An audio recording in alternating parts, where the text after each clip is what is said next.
Hey guys, this is Pharaoh 2091 and welcome back to Let's Play Dangan Ronpa.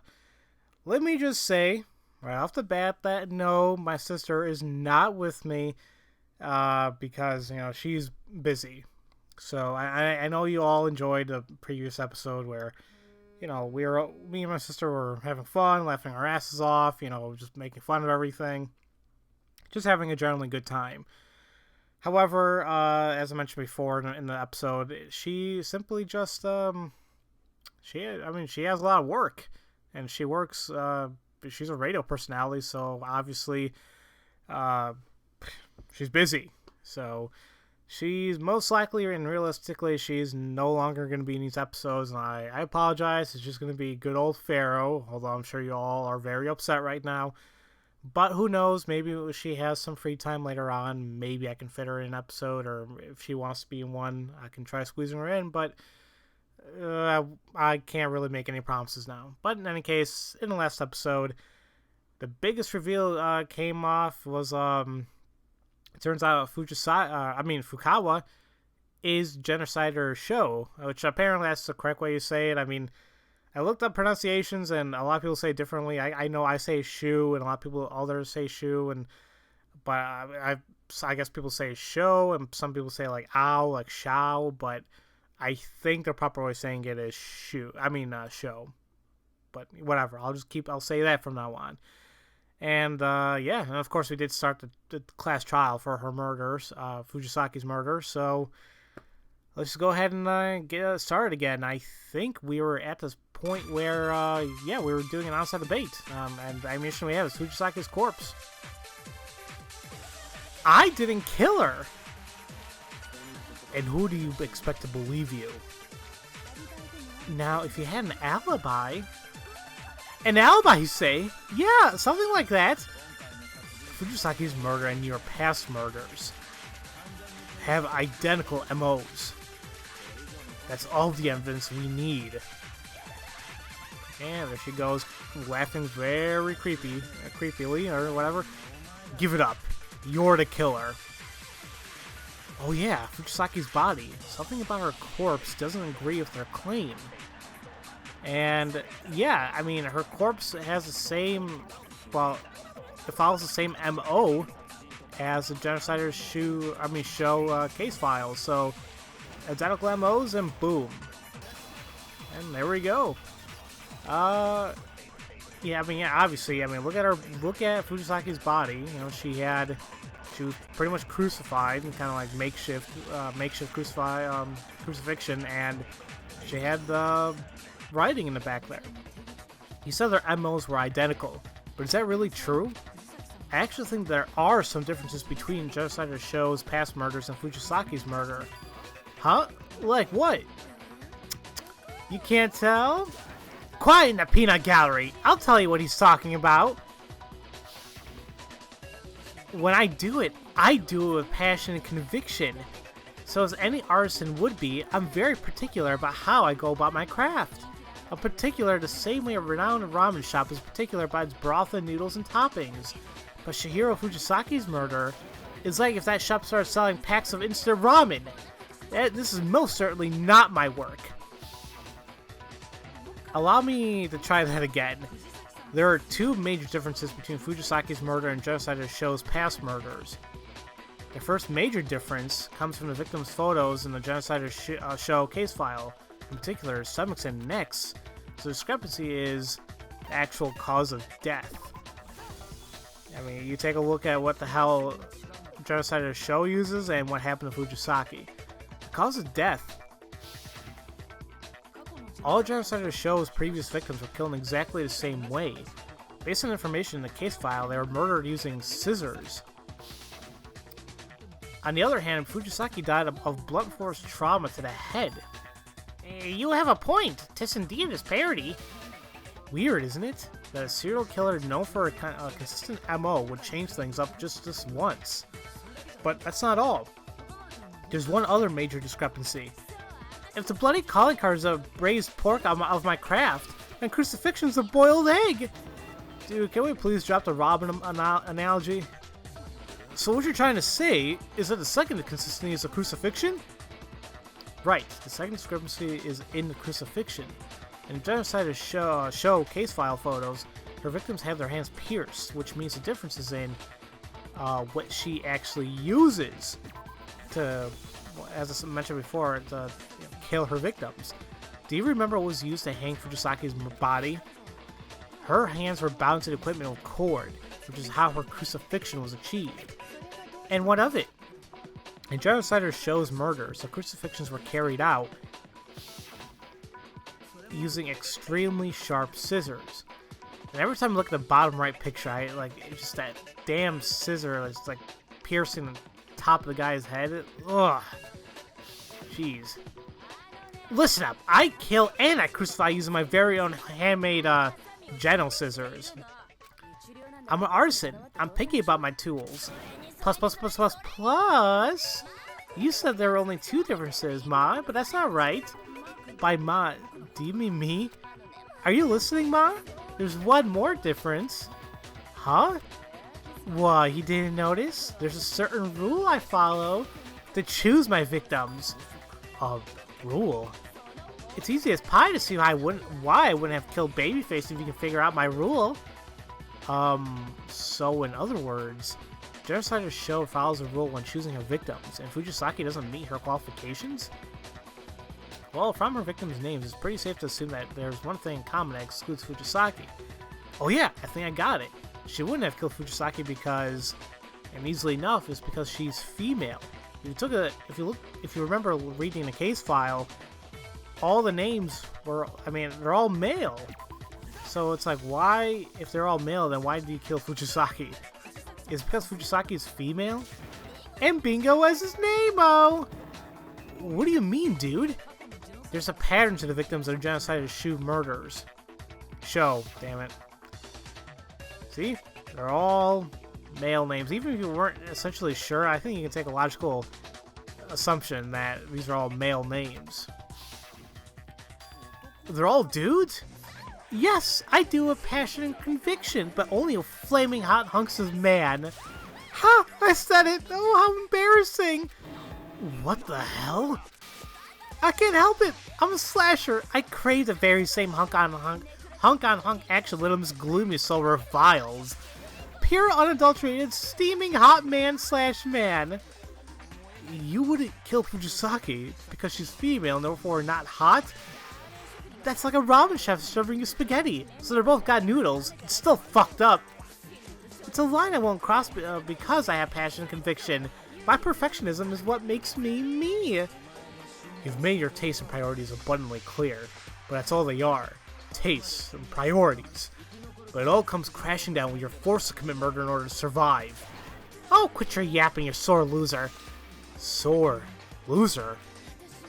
When I kill some lame-ass reason like saving my own skin, even if it was some situation where I had to kill someone else to save myself, as sure as I wouldn't crucify him or leave no bloody writing. Too much work, and a dead giveaway. You have a very good point. And anyway, no matter what the circumstances, my trusty Geno scissors are a must-have. Like hell I'm gonna use some heavy-ass dumbbell. Perchance there were no adequate scissors at hand, so you substitute them for a nearby dumbbell? Adequate scissors? I don't use just any adequate scissors. I use my own earth-shakingly fabulous homemade Geno scissors. Or Geno scissors. Which you're even less likely to find here, dude. Oh, really? Yeah. She carries that shit around with her, guys. Yeah, you're fully equipped. I'm ready to do it anytime, anywhere. You still think I'd use that rope and dumbbell instead of these babies, which I've got experience with?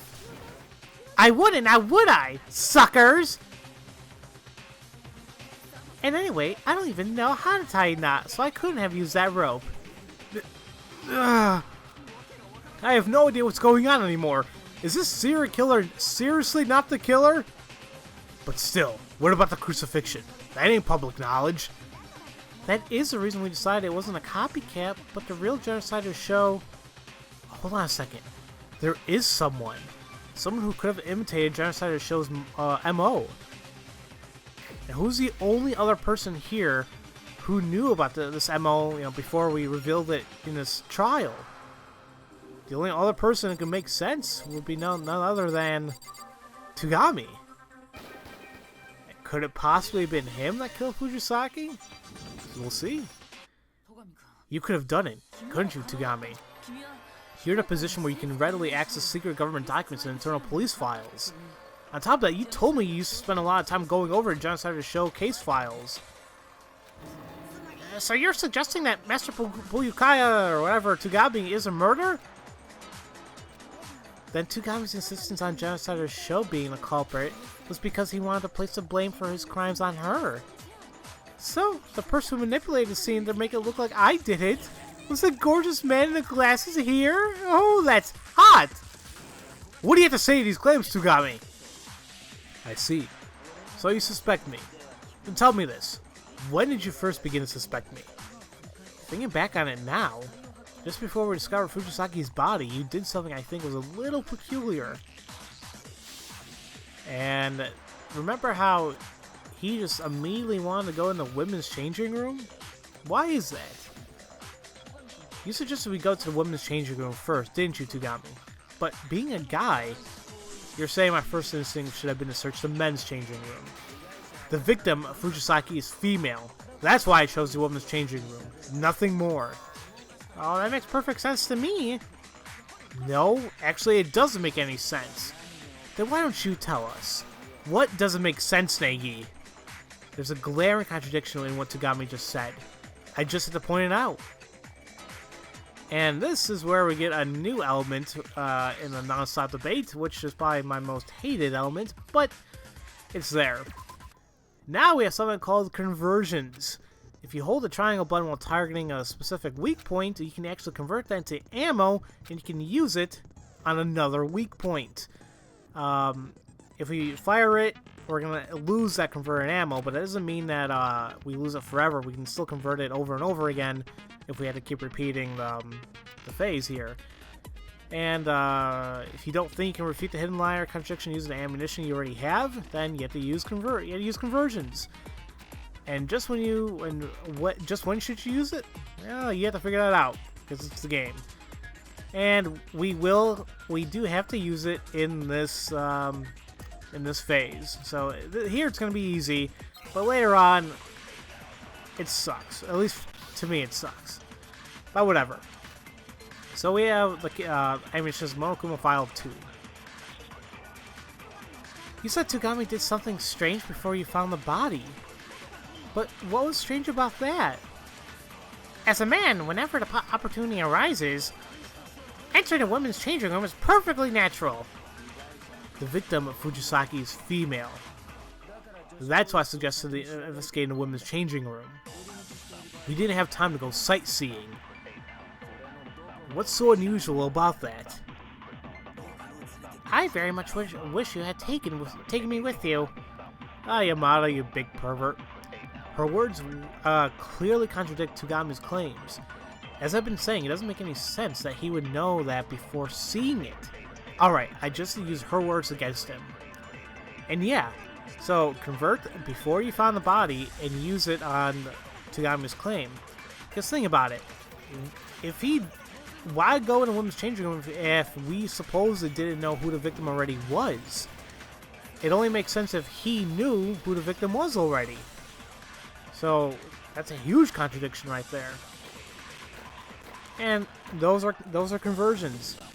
This right now is easy, but as mentioned before, later on, I feel like they get really bad. But whatever. I still think what you're saying, it doesn't make any sense, Togami. I mean, you should have known who the victim was before we found the body. So your claim that you chose the women's changing room because the victim was Fujisaki doesn't hold up. I see. Nicely done. Excellent. Now we're getting somewhere, Makoto Negi. But your allegations are still weak. You need more evidence. Huh? What's the matter? Is that all the evidence you have? I beg to differ. Go on. Show it to me. What the... Why is he acting like this? He's egging me on, but why? He should be feeling cornered by now, but it's like it's not even affecting him. Come on, you're not telling me you're through, are you? You have more evidence. I know you do. I'm pretty sure there is more evidence. It's hidden in the discussion we had earlier about the discrepancies between this murder and Genocider Shou's murders. Evidence that I killed her. Discrepancies between Genocider Shou's murders and this one? There's evidence there that Togami is the killer? What exactly is she talking about? Alright, let's go ahead and get this another phase going. These NASA debates, I mean, they're okay, but I mean, they're the main chunk when it comes to these class trials. Sometimes it's like, sometimes it can be fun, whatever. The differences between the murders. Do you want me to go back over them again? I kill with my homemade genital scissors. I also crucify with my homemade genital scissors. On the other hand, Fujisaki was crucified with a rope, was it not? Yes, it was indeed a rope. But that rope seems rather fishy. Yo, Togami, where'd you get that? I've never seen that rope before. Someone else must have had it hidden somewhere. The rope and evidence that Togami is the culprit? While I agree that might be onto something, was that really even a rope? It was certainly similar, but no, it wasn't actually a rope. Togami used a certain something in place of one. If you remember, he likes going to the library to read books, and he's a desk lamp. But what did he have connected to the desk lamp? He had a freaking extension cord. So that makes sense that the cord was the freaking extension cord, which Togami knows about. Easy as that. So it's a really looking like Togami's the one who killed Fujisaki. Man, I wouldn't be mad, honestly, because Togami, I hate him personally, but, you know, hey, whatever. Actually, you've seen it before, Togami. The rope used to hang Fujisaki's body was really an extension cord. Huh? 'Twas an extension cord? I saw you using that extension cord in the library, Togami. On top of that, after the murder, the extension cord had disappeared from the library. I refuse to believe that as a person who had been using that cord, you missed that detail. That it could only have been Togami who brought the extension cord to the scene of the crime. I see. Interesting. So this is the answer you settled on. After killing Chihiro Fujisaki in the women's changing room, I hung her body and wrote the bloody message. To make it look like Genocider Shou had done it. Does that about cover it? Again, it's not like he's taunting me. It's like he's taunting me for some reason. Like he doesn't have anything to worry about. Wait, nothing to worry about? I asked you a question. Is that your answer? Yes, that's our fucking answer! You killed Fujisaki, you asshole! The opposite of agreeing. That seems like a very plausible thing for you to do, Togami, after all your talk about this being a game. Hey, would you mind holding off for just a minute? I'd like to keep this discussion going for just a little bit longer. What? Is that really necessary? We've already figured out who did it, dude. Maybe we have, but still, something doesn't feel quite right. Doesn't feel right. And what would that be? I killed Chihiro Fujisaki in the women's changing room, then manipulated the crime scene. So it appears that a psychopathic homicidal maniac was responsible for the murder. And what exactly doesn't seem right about that? Wait, is that really how it happened? Well, yes, that's where the body was found. Is Togami really right in saying that? No, I don't think so. There's something obviously wrong with his claim. And what's wrong with his claim? We'll figure that out in the next episode, guys. So, as usual, thank you all for watching, and I'll see you guys next time for Let's Play Dangan Ronpa. I'll see you guys later.